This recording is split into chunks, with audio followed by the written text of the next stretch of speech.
amazing headliners. The first is Queen D. She is the Oakland rep for the Woman of the World Poetry Slam. She's been doing poetry for 5 years, and she's gonna come out here and show you guys what she got, right?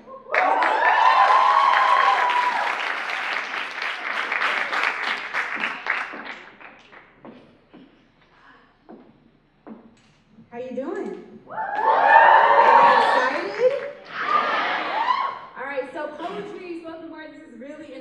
So the more energy you guys give to me, the more I can give back to you. So if you hear something you like, you say, yeah, go girl, clap your hands, snap your fingers, whatever you want to do. All right, and since your theme for tonight is trust and betrayal, I just kind of formulated my set around that.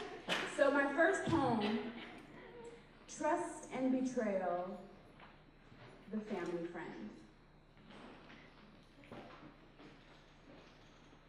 They say it's 1 in 3, but I believe it's 1 in 2 possibly. It breaks my heart to see that it happens so frequently, that pain and despair loom behind the face of so many queens. Life-altering interactions left so many weak, taught lessons of shame, self-hate, and apathy, constantly thinking nothing good shall come to me, learning that she's simply not worthy of anything. Now when a child is violated, it creates a confusion. She's disillusioned because the feeling's unusual. There's no way a grown-ass man should be picking up your 12-year-old daughter. Baby's scared, but it must be okay because mama lets it happen so often. Now his slippery seduction begins simply, as sweet as a kiss on the cheek for a piece of candy. Then he moves to a kiss on the lips for a soda and some chips. He wants to use his tongue now. Cold, slippery, and wet for a pair of Jordans that haven't come out yet. And now she's a whore. Before she even knows what it means, she's a prostitute at 12 because she's kissing for jeans, but they say it's 1 in 3.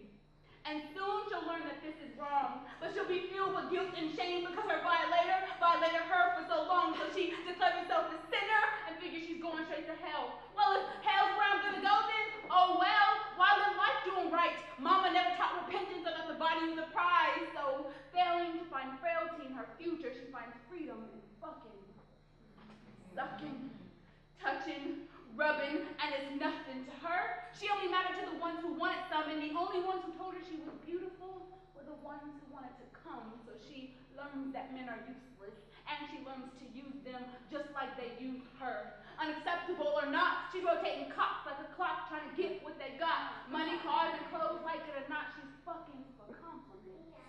Because at 12, she learned what using her body could get.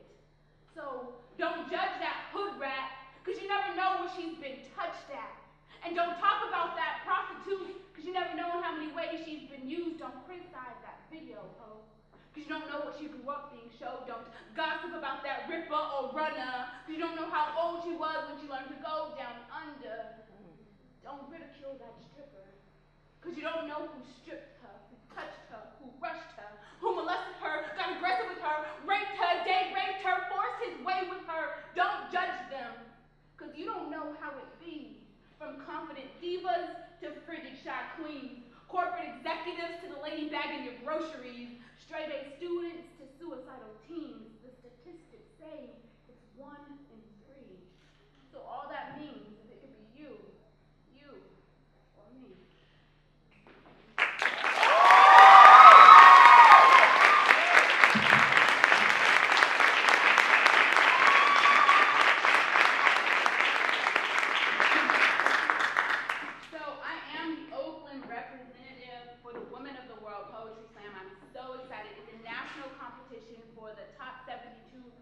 Poets in the country. We'll be battling it out in March in Columbus, Ohio.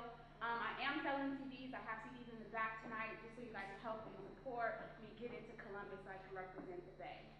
All right, poem number 2, Trust and Betrayal, my mother.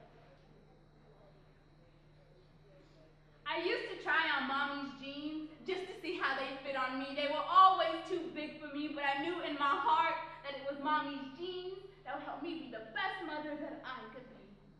But now, mommy wears my jeans, adorned with glitter belts and shirts that say hottie and sexy. You see, my mother's not a hottie, nor is she sexy. She's more than that. She's beautiful. I just don't think anyone's ever She's got the night sky in her eyes, but she wears glitter shirts, so she can shine. Not knowing that she's got the shine of the stars and moon in her eyes, fire on her lips, Cherokee in her blood, and Zulu in her hips. She's a goddess who has never been told, a queen who's never been crowned. She's been sitting in a red chair her whole life, never knowing it was a throne. Now, someone must have told her that red means wrong or evil, definitely not royal, because she condemned herself to living a life of bad choices, bad decisions, bad habits, deception, dishonesty, manipulation, greed, lust, gluttony, and the rest of the 7 deadly sins. You see, Mama's been living a lie for so long, she can't recognize the truth. You see, her idea of quality time with me is a Saturday night at the club. You see, and I get mad at her. She gets mad at me when I tell her, no, I don't want to go. You see, I refuse to participate because I know if I do, Mama's going to paint me pretty, then prance me like a puppet in front of pimps, players, and pushers. Pass me around like a pimp cup, let anybody who's a nobody take a sip from me. You see, she's my mother, but I don't trust her. She'll sell her own soul for a pack of cigarettes and some gas money, so I know my soul's not far prime. For the right price, I'm sure she'll gladly sell you mine, and I despise it. Try not to despise her, but it's disgusting. The loathing and the lusting. You see, pats on her ass fill her head like helium, and the hoops and hollers and yo, hey mamas, even when she's old enough to be they mama, fluff her feathers like a peacock, and offers of drinks and a nightcap, stroke her ego like a lonely cock. You see, mama's been living a lie for so long, she can't recognize the truth, which is probably why she can't see me. See, I be Asada, my aunt in Nefertiti, the heart of Coretta, the voice of Angela, the conviction of Sojourner, and the breath of Isis. I be truth lies within me, and I think that's what my mother was looking for when she put on my jeans and adorned herself in my things, but by the end of the night she was just wearing envy, feeling the need to compete with me, and I want to tell her, Mama, I'm not your competition, I'm your seed. You should see your reflection in me. You see, I used to try on Mommy's jeans just to see how they fit on me. They were always too big for me, but now Mommy wears my jeans. She got me questioning the Mommy jeans she's implanted in me genetically, got me afraid of the type of mother that I will be. So all I'm left with are my dreams. And I just wish someone would have told my mother she was beautiful.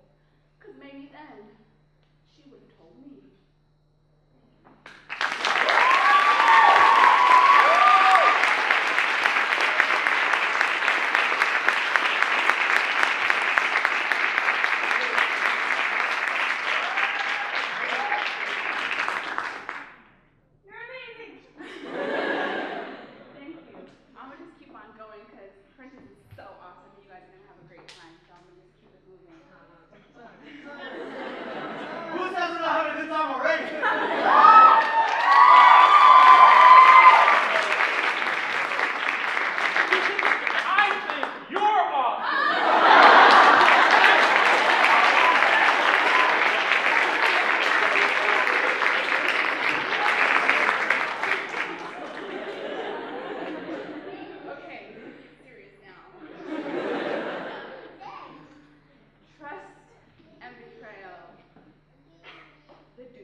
but I still ate it just to prove my loyalty. So now I'm dying. I lost sight of everything that was good for me because all I could see was you. You, a boy in man's clothing. You are an almost. You are a so close. And I know you thought you pulled the wool over my eyes, but I can still see you. See, this is where I messed up. I lowered my standards because I thought I could make a boy and you grow up. You see, I wanted to marry you. I said yes to spending my life with you, pictured myself in white, just grateful that someone wanted me to be their wife. I was open, forgot how broken, hopeless I was. Fixed my sights on you, cleared a path so that my thoughts could be devoted to you, but you weren't ready. Hadn't thought past getting down on bended knee. You were holding heat like tea, almost committed. Almost ready to spend your life with me. I wanted your heart, but you didn't trust it with me. Your ribcage bolted with steel just to keep your heart from me, but you chose me. Drove to me, picked out a diamond just for me, made me feel lucky. So why was I yearning for you to touch me, hug me, rub me, feel me, see me? I just wanted to be seen. You had me feeling like Casper, hollowed out by your emptiness. I began to pity this, saddened like weeping willow. I was broken. Forgot that it was you who chose me, who drove to me, came to my mother's house and got down on bended knee. So why was I suffering? I found myself tap dancing just to keep you into me, but you couldn't see it. Bound by the confines of your own mind, you were blinded. Couldn't see how being a distant lover was affecting me. Blended on your childhood, your need for independence, just schedule your mind. Wanted me to coach you through the process, help you find time, teach you how to love me in your life, show you how to love me, but that just ain't me. You see, I gave you your ring back. And you did what you do best. You left. You wanted me to keep it as a gift, but I didn't need no presents. I just wanted you to be present. Emerge from behind those scripted lines and live. You see, I want a love that creates magic out of habit. Kisses, electric, touches connected. I want to get lost in you and trust that you will find me. Sleep in your lashes. Laugh in the small of your back. Make me omnipotent. Give me life with your hellos. Take me with you when you leave. Need me. Lead me, let me, give me. Now I know you can't love me until you can love yourself, but I swear I've loved you harder than I've loved anyone else, but I refuse to spend another day guessing, half-stepping, hoping, how could I, why should I deserve better, harder, faster, more, now, right now, not later, not after you process it, strategize about it, think about it, love me now, kiss me now, touch me now, see me now. Now there are some who would say that I'm impatient, and it's true, I hate waiting, and there are some who would say that I'm selfish, I can't help it, I get it from my daddy, but there is one thing they won't say about me. It's that I stayed and remained unhappy.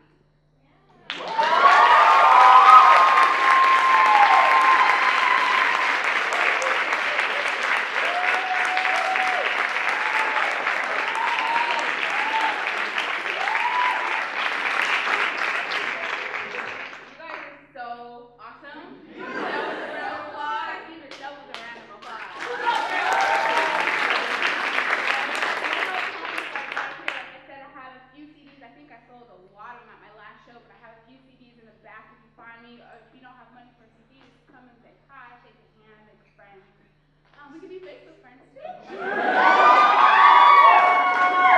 my last poem. Trust and betrayal. Myself.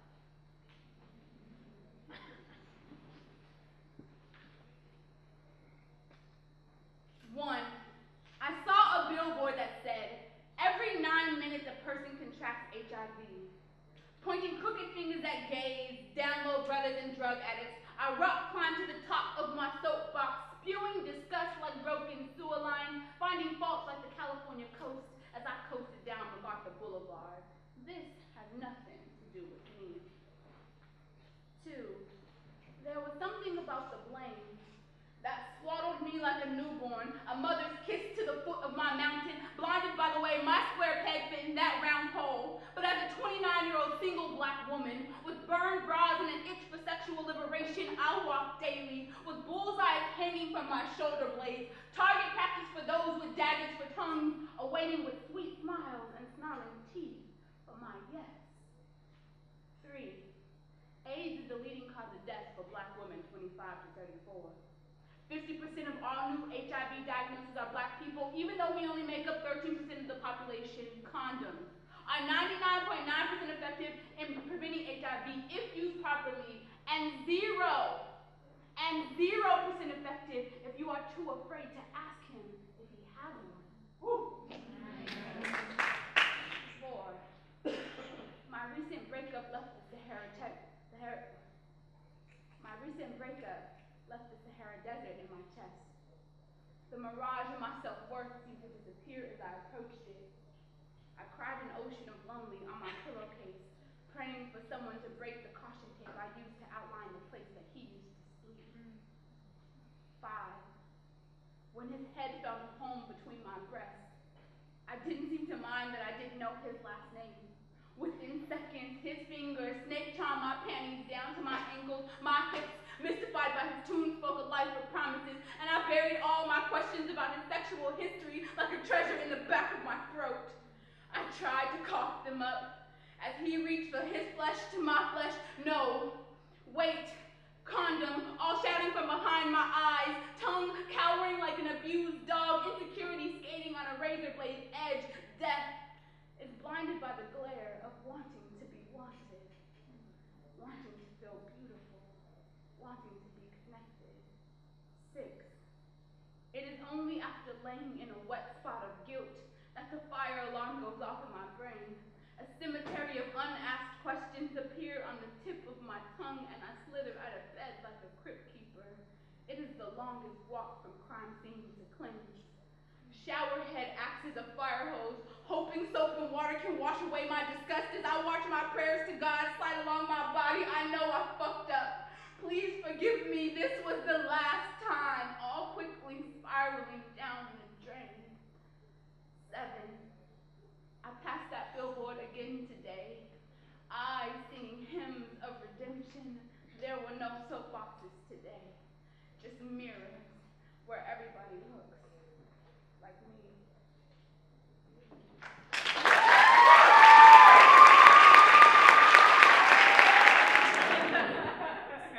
Alright, so that was amazing, right? Round of applause for Queen Bee.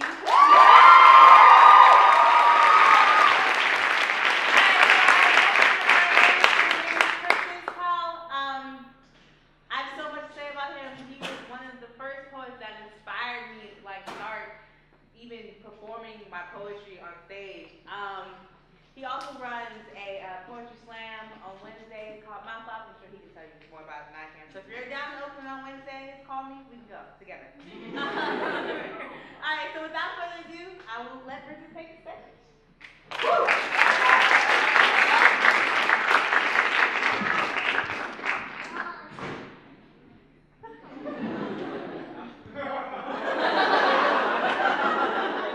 That's right, Ryan. That's right. Love you guys.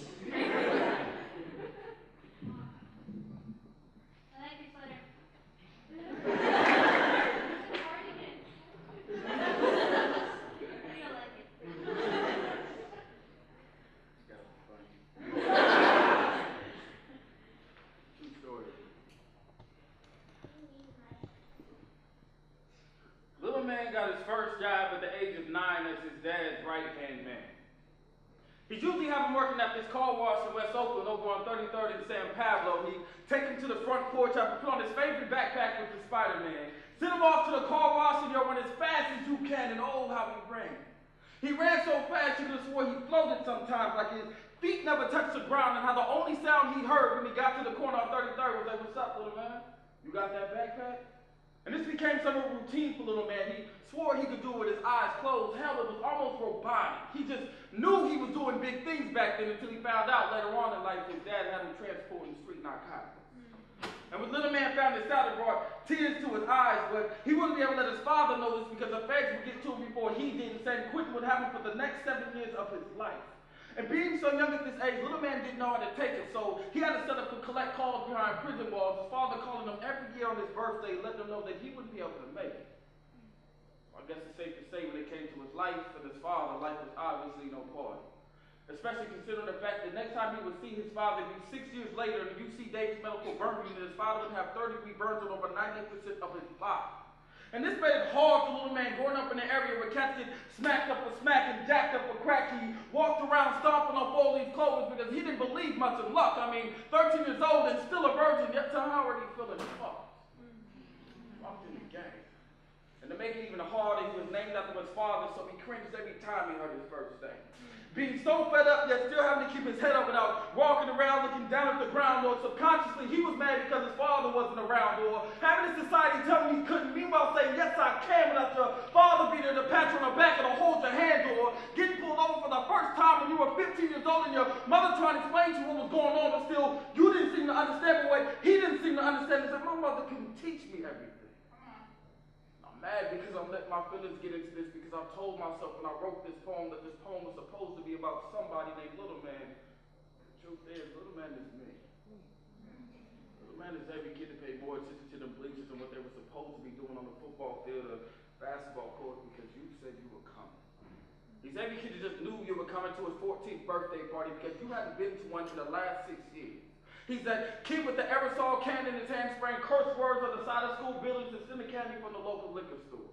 The kid, when he was 15 years old, found the police reports of domestic abuse filed by his mother in the back of her file cabinet and hated your ass even more, but that's just the thing. With your absence, you taught Little Man the definition of a real man. Even though you never took the time to notice me, I guess he should thank you, because without you, your Little Man wouldn't be traveling the world doing this here poetry. Just in case you're wondering, Little Man's a lot older now. He respects women and has one kid, and when it comes to his son, he'll do the right thing, not the wrong, which is basically everything that you do. He has 2 nephews. One's 16, the other one's 3. The 3 are boys the cutest you ever seen. The 6-year-old wants to be just like me. And by the way, I'm going back to school to get that double bachelor's degree. To be honest with you, that's the reason why I try so hard to succeed. Now, I honestly don't know why I'm telling you all this, because it's quite obvious that you don't care. So let me thank you one last time.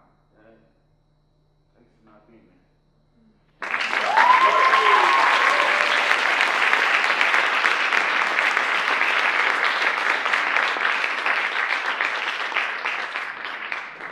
What's up, y'all? Alright, so, I guess I'm a poet. I just like to say that I like to talk, and so the dope thing is that I kind of get paid to talk. It's really exciting.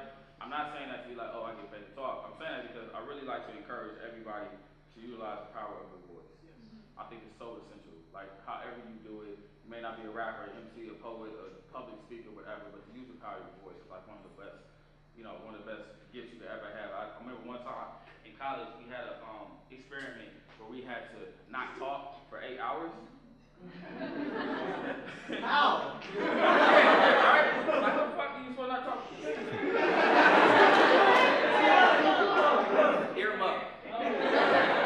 How are you not supposed to talk for 8 hours? I feel, but I encourage everybody to really, in some form, speak up. Like, it's really vital. So as Scoop said, I actually have the #1 open mic in the country in downtown Oakland. So for everybody, I have stacks of flyers, and also this is my only plug I'm gonna put out. I also have a spoken word album, which my mom likes, so you should like it. $6. I have a couple left, so if you would like one, you feel free to come to me. I'll be right out the door, and I'll definitely sell you one for $10. And I'm doing a special 3 for $30. So check it out. Trust and betrayal. So a lot of times, I think like trust and betrayal usually comes from a space like love, relationships, and so we get like burnt out and angry and stuff. So I'm not gonna do it angry, burnt out. This poem definitely comes from a space of love. This is my love poem. Tomorrow, I could be your man. I could be your confidant, your friend, whatever you want me to be is cool. Hell, shit, I even go on vacation with you tomorrow. But tonight, I want to be your porn star. And you don't owe me anything, just pay me back with scratches on my back, and I'll rock that shit like a war veteran with a Purple Heart. Let's have something like a menage a trois, just you, me, and that camera sitting on top of the tripod, and I'm Hollywood. We don't need to go anywhere beyond these walls to become our own favorite movie stars. And I know it's late, and you got class, and gotta go to work later, so do me a favor, call in sick. Fuck it, quit your job.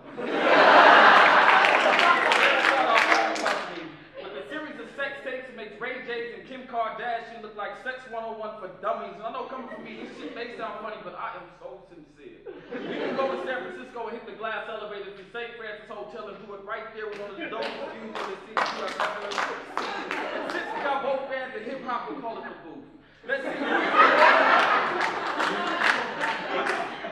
Let's see who can make who come the most times. Now she'll take a couple of tries, but I'm positive you come out saying we spit a hot 16. I don't think you understand me.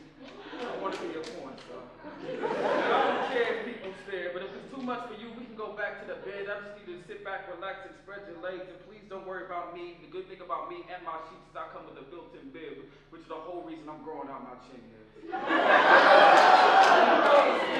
want you to go to sleep with no covers, no nothing, just butt ass naked. You pass out right there. But before you do, allow me to get you a damn cloth, a dry one, and a baby wipe. I got it. And if you ever have dreams of having sex with another man, I want those to be considered nightmares. I want the fact that you hated that dream to be apparent. I want to do things so damn nasty with you, I feel uncomfortable being around your parents for a while because if they only knew.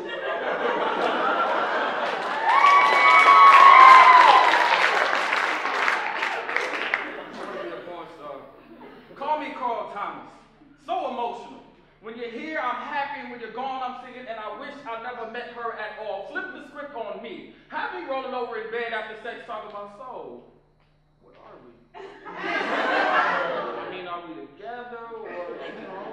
Flip the script on me. Please don't fight it. Smack my ass, pull my hair, ask me if I like it. Shit, make me say your name. And like I said, I got a illustration. I would like to go on vacation, but don't get mad at me. I asked you to wear a skirt because I may try to get it popping on the plane, and I promise you, I'm in the spotlight just a little bit, so I'm not one for drama, and I'm definitely not sloppy. So when we're done with our menage a trois between me, you, and that camera sitting on top of the tripod shit, you can keep the copy. I just want to be a porn star.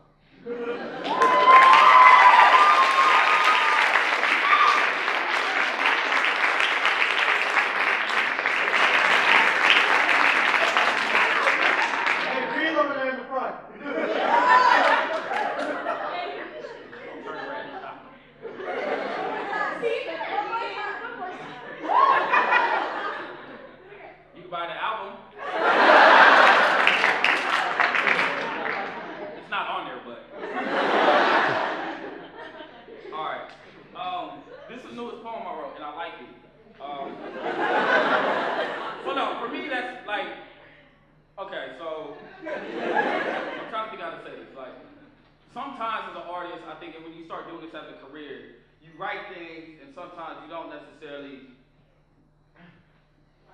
Right. You know, like you write something, and you're like, it's cool, but I'm not gonna get up and do it. You know what I mean? Like, so you got work like that sometimes, just like anything you do as an artist. So I actually like this poem. I mean, I don't mean like I don't like all my other poems, but I like this poem. All right. Okay.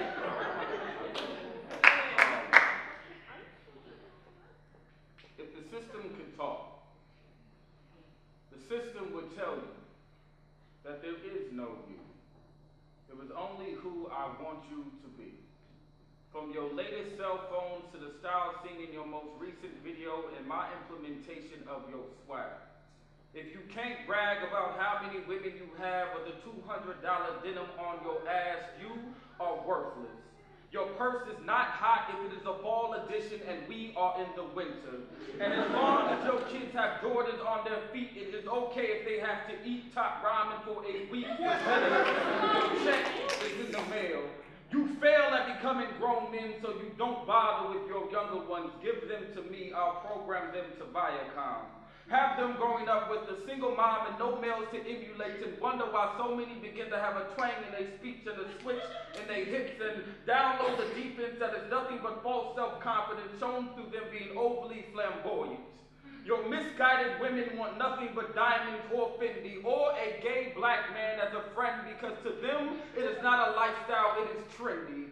Trendy to have like a little black dog carried around in the bag. The demasculinization of your black man is going according to plan. Flip the coin, and for those who have chose not to go down that road, make sure that any statement they make that may challenge their masculinity is followed by no homo. We can't have them secure with themselves. Program dreams to be a mirage, close enough to see yet too far to reach. Set their aesthetics to pathetic, aka camouflage. Allow them to blend in, keyword trend. Downtown corners full of rappers who refuse to give up even though their shit sucks, but I'll allow them to say their piece. At the very least, it'll make them a quick buck. Any more success, initiate Operation Exploitation, throw them a bit more cash. I am the system, programmed to initiate commands. You niggas, error, you people are programmed not to ask. Empty vessels who have sold their souls a long time ago, and you call me robotic. I am the system. Systematically set to just do. You are systematically set to just do and not think, and you call me robotic. Error, redundancy, error, repeat, error, redundancy, error, repeat. Pardon me. I was scanning your culture's current popular music. You want a cop to pay for killing one of you, but carry a no snitching policy in your own community, which allows you niggas, error, you people, to have absolutely no accountability. Irony overload, reset. Come on. I am the system. Systematically set to desensitize your senses, since senseless activity surrounds your society, simultaneously making you love me while shaking in your boots. And for those who dare to overthrow me, allow me to remind thee that it is I who provides you with the land and seeds you use to grow your little grassroots. I am the system.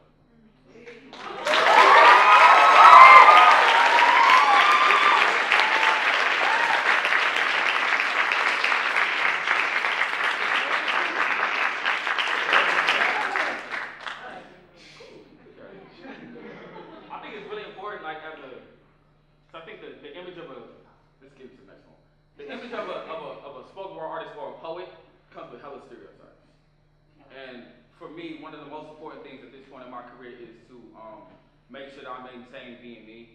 And I think as a young African American male who's a poet, I work in education as well. Who works in education is a poet. People expect to hear like a certain box of work from me. You know, like I gotta be talking about how hard it is in the streets every day, or you know, everything that comes with well, I can name a laundry list, but everything that comes with it. So it's really important for me to make sure that I branch out on different subjects. You all right? You okay? Okay. To branch out on different things. Has anybody ever? Okay. Has anybody ever had like a favorite entertainer, a favorite artist, a singer, songwriter, poet, somebody that you just thought was super fresh, and you met them and they're like an asshole? Like raise your hand if you've had that experience. I know it can't be just me. All right, so a couple years ago, I went to New York to do to film for Death Poetry Jam, and sounds tight, right? Well, you know, a lot of people, I'm not hating on it. Like, I think it did something good. I think it was commercial, and I see people like Roscoe P. Coltrane up there for like 10 minutes, and you know, the crazy thing about the whole Def Jam thing to me was that you had certain rappers up there, you had certain people, and honestly, I looked at some of them and was like, are you for real? Not from poets, but some people who just were whack. And the crazy thing about that to me, I'm not saying like I'm tight, I'm saying it because I knew kids in Oakland, in different areas, 15-year-olds who would clean the clock of half of the poets who have a lot of fame right now, but they didn't get the opportunity, they didn't know the right people.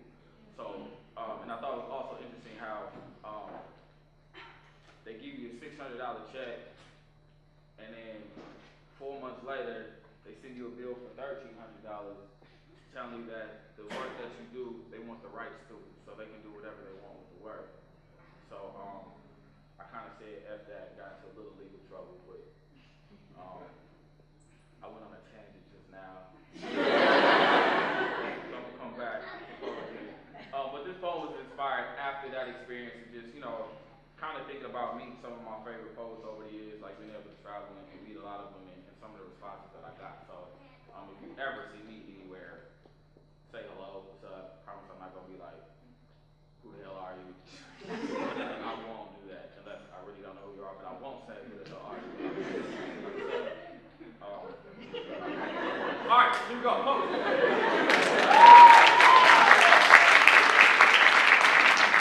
My disclaimer, if I hurt anybody's feelings out of anything I say during the course of my set, I sincerely do not apologize. I just ask if you think about why your feelings are hurt and take it from me.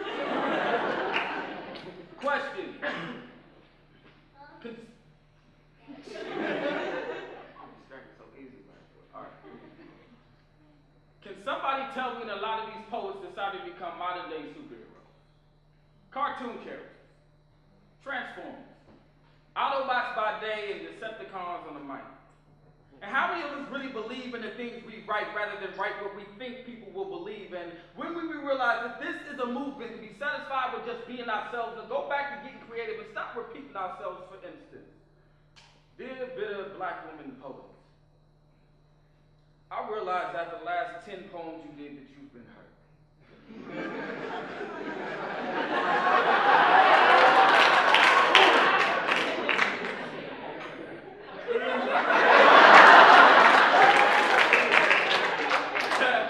And you can scream that until your face turns purple and blue. And yes, I understand you don't need a man. So now my question to you is, what are you doing to heal yourself? And yes, it's cool to talk about loving a black woman and loving a black man, but it's not okay to admit that you had a one-night stand and gotten down with somebody for just one night, because that wouldn't look good for your image in this poetry game, right?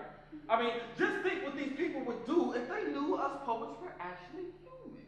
I mean, think what these pro-black revolutionary poets would do if they knew I like my bacon extra crispy and would fuck up a pork chop. I might get my red, black, and green wristband revoked the ban from talking about the revolution, because supposedly all black poets talk about the revolution. Oh yeah, it seems like you're not a poet who talks about the revolution, you're a poet who talks about poets who talk about the revolution. And if their definition of the revolution isn't yours and theirs is wrong, it somehow automatically makes yours right. And since everything you write is so real, even though you don't practice any of that off the mic, you feel it gives you the right to tell everybody else that what they write is wrong. But who the fuck are you?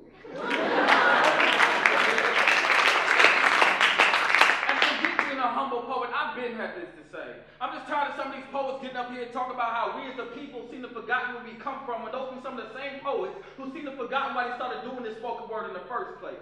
It seems like they're going from being genuine poets to slam poets, to write poems with the strict intention of winning first place, and forget coming fourth in the nation in 2003, being a 2006 Oakland San Francisco Grand Slam champion, 2007 Poet of the Year, 2008 runner-up in the Oakland, 2010 East Bay Express Best Poet. You can burn my resume and take away my accolades. I know who I am. And don't get it twisted, it just so happens that the first place I did my first piece was at a slam. So while some of you poets continue to rearrange your words, but basically say the same things and come to these open mics with your big egos, bragging about how you have this off-the-hook new piece, I'll continue to sit in the back, soaking up the game, injecting wisdom through my veins, and my plan is to eventually overdose. So when I do, my body overflows with it. So when it's all over, my words are all over. No one can say that Prentice never tried to make a difference to those who never tried to make a difference. And in between those who need a little bit of guidance, and those who have the ability to walk the path of righteousness with their eyes closed, I try to make up that difference. And those of us who really live the things we say can tell the difference between those who mean it and those who write love poems that have done absolutely nothing but fuck in their life. And I'm tired of hearing poets talking about keeping it real, knowing poetry still hasn't earned you your first honest buck in your life. This game is getting tainted, and some of us are liars. Some of us only do this poetry because our first several of dreams, the things we aspire to be, have already expired, so we find ourselves coming down from that little dream world and need something to take us higher, which I guess explains the joint in one pocket and the other one lighter. And if you ask me, it's a shame that some of us actually need drugs to enhance our creative writing, but for some of us, that's not enough still. Some of us only do this for the same reason cats sit on that block sipping that night wheel just so your dreams can last longer. And can you believe that some people aren't willing to say their piece, at least 300 people sitting in these here seats? Some people write a piece just to try to get a piece. Some promote peace in the streets, they carry a piece. Some work hard at uplifting everybody else while their own family falls to pieces. People, this is not a diss, this is a request. Stop selling wolf tickets to a free movement. no one's buying. And realize it's going to take more than just your word to save the world. So take off the cape, take off the mask, be satisfied with just being you, and stop trying to be superhero.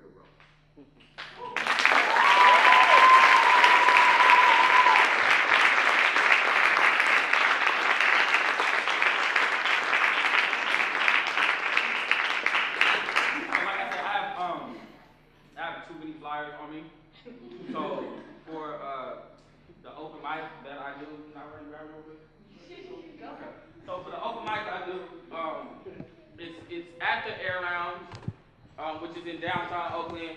A lot of people get intimidated or scared when they hear the city Oakland. Oakland is a lot more beautiful than most people know. And I'll put the flyers right here. So feel free to take one of these flyers.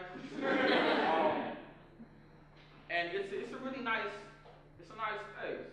Like it's dope. And I think people enjoy themselves when they come. And I'm not saying it because it's my event. I'm saying it because I think the people in the Bay Area make quality events what they are.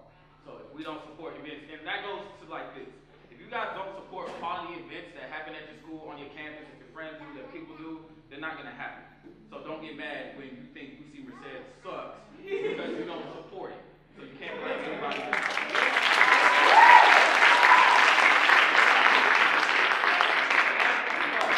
All right. I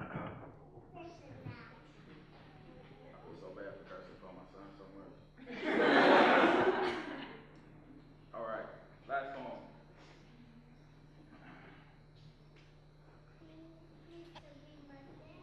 That's it. I need to be quiet for like 3 more minutes, okay? Like 3 more minutes, okay? Cool. You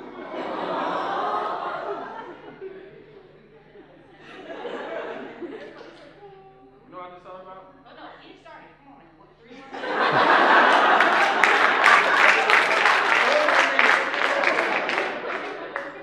I've seen good like promotion.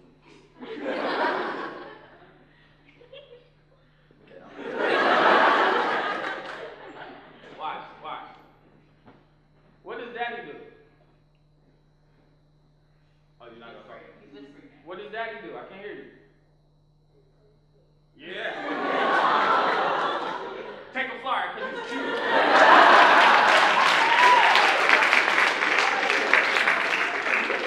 All right, okay, here we go. That's all. I'm sorry. Okay.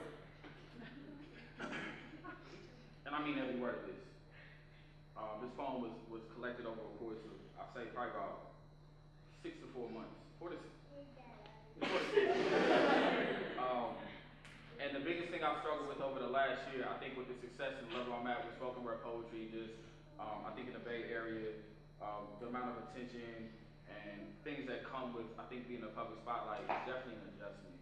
And if you don't handle it right, it can corrupt you. You can kind of lose focus of what you do. You can kind of get sidetracked. So this is a collection of a lot of my thoughts that I think, honestly, as an artist, even though I speak for a living, I was kind of scared to say.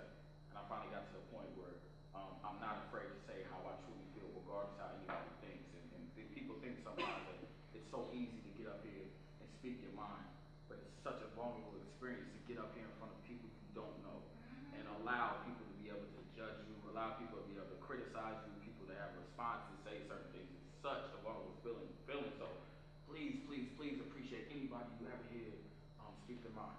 Okay, here we go.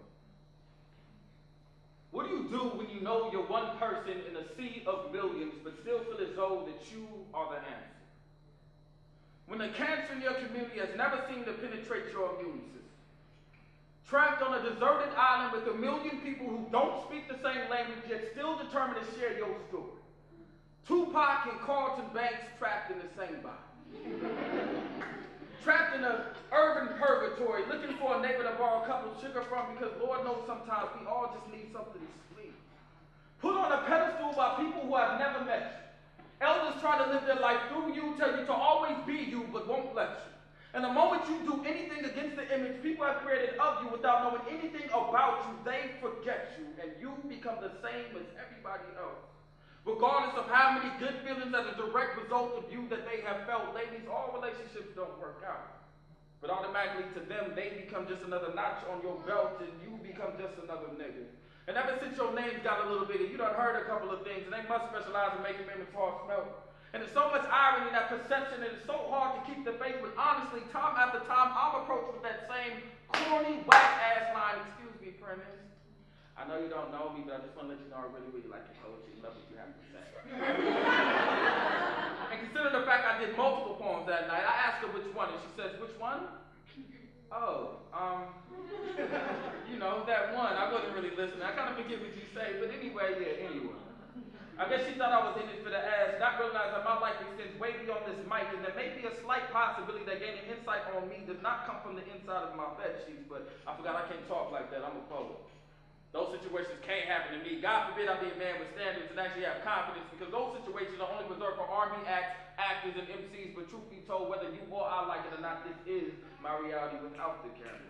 I am the man driving the wrong way down a one-way, shaving against the grain, trying to stay sane in the city that feels more like an asylum where the pigs are the doctors and the people are the patients, but not the doctors are tasers and no patience for their people, so they dope them up. Hispanics in Arizona have to keep papers in their back pocket, so they broke them up and shipped them out, but we don't care. All we care about is Facebook and Twitter. Dope this up. Saw an opportunity and exploited it. And I'm told I'm wrong for saying there may be a slight possibility that the government just took a black man, mixed him with a lot of lies and that's the truth, present him in a pretty little package, aka $20,000 suits, to disguise American cocaine and had a snort.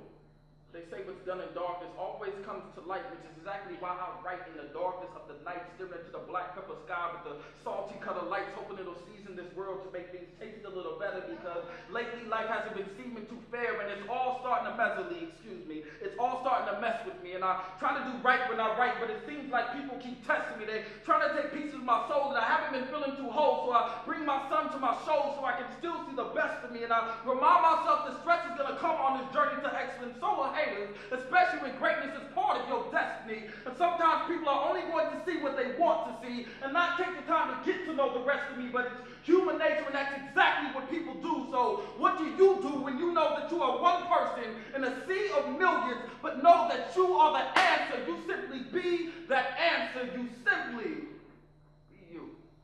Thank y'all for listening.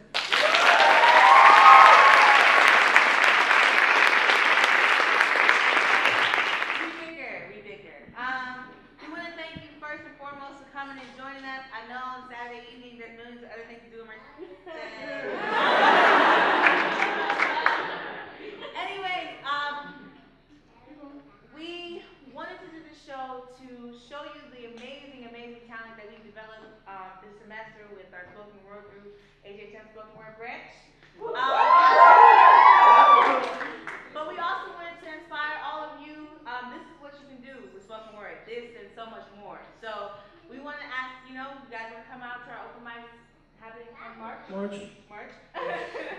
Happening this March, come out, open mic, please bring any talent that you have. Singing, dancing, rapping. Spoken word. You want to take it? No, you can take it. Because I was talking to you.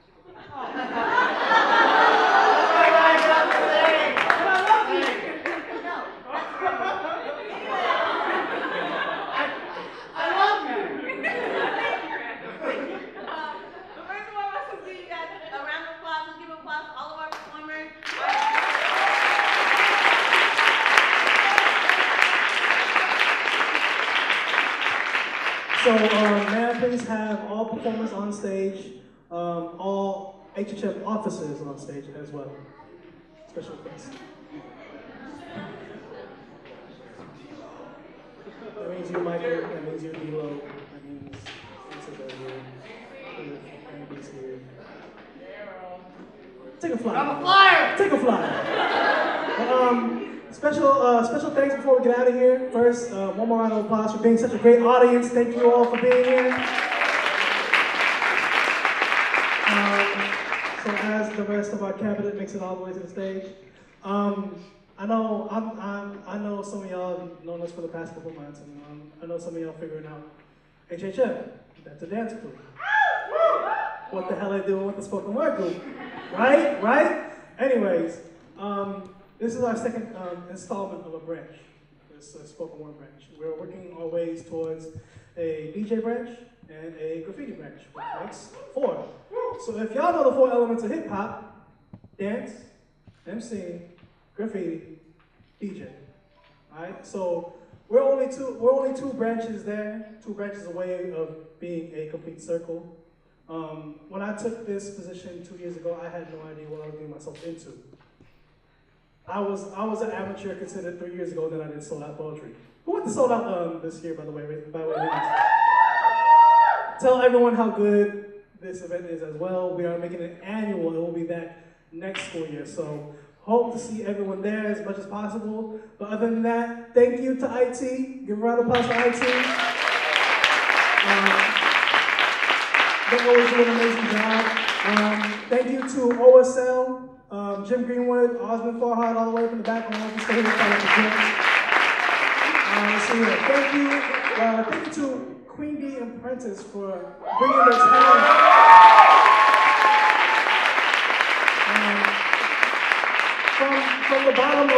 From the bottom of all the performers here on stage today, you inspire us. You guys are part of the reasons why we are here today, and every poet that's out there just trying to get their word out. Thank you to all the backstage help. Let's see here, Lou, Chelly, who else is there? Alex, everyone else that helped us with this event.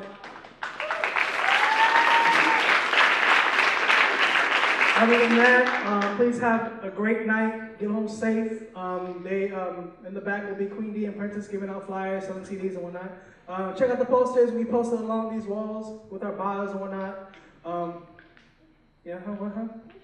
Interest. Oh, for those who want to become part of HHM. Sorry about that plug-in. Anyways, our meetings are every Wednesday in the Lantern at 10 p.m. We might not have a meeting next week only because we did a double header this week with Take the Mic and this show. But other than that, I hope you guys enjoyed everything. And I hope that we spoke and y'all heard what we had to say. Thank you.